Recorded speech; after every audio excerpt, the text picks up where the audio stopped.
Okay, so now we're going to look at how to do a two-sample t-test. And here we're talking about two independent samples first. So basically this is the first example in lectures. The data set's called lichen1.csv. We already read it in when we looked at box plots. Okay, how do we do a two-sample t-test? Well, firstly we go to statistics. It's a means test, so we look under means. And there we can see a whole bunch of possible options. The one we're interested in here is independent samples t-test. Okay, it's already highlighted because there is only one side variable and one response variable. So if we go back and look at the data,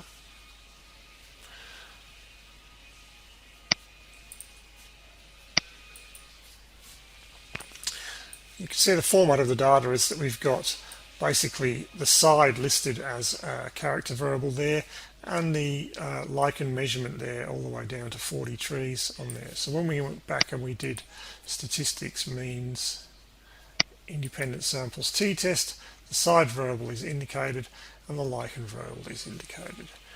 Now under the options tab we get to choose the alternate hypotheses, two-sided, that means not equal to, the difference is less than 0, the difference is greater than 0, that's the difference in population means. Here at the top, so it's highlighting that the difference is north minus south, okay, which is the way it was in lectures. Okay, so remember that is relevant when you're looking at these two one-sided alternatives. There's a confidence level, so like the other t-test, this will produce a confidence interval as well for free, essentially, and we'll just leave that at 95 at the moment, 0.95. Are we going to assume equal variances? Well, let's assume yes for the moment. So we need to change that to yes, assuming equal variances. Okay, so this is exactly as we did in lectures, the first test. We click OK. And you can see down the bottom again in blue writing, it says two-sample t-test. We've got the data lichen by side, the t-statistic, which is minus 4.8243, which is pretty close to what we got in lectures, give or take some numerical error.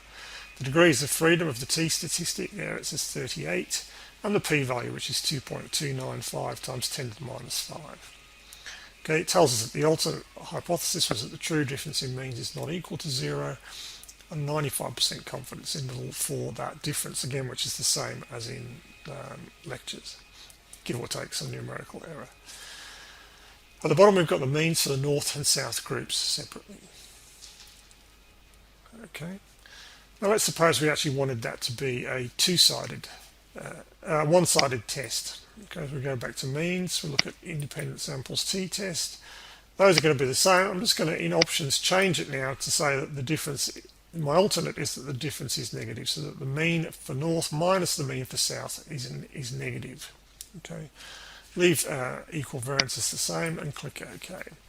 You see we get exactly the same value now of the t-statistic and the degrees of freedom, but the p-value is about half what it was before. Okay, and it tells me that the true difference in means is less than 0 is my alternate hypothesis there. Okay, we can do it the other way, just quickly go back to independent samples, options, difference greater than 0, click OK.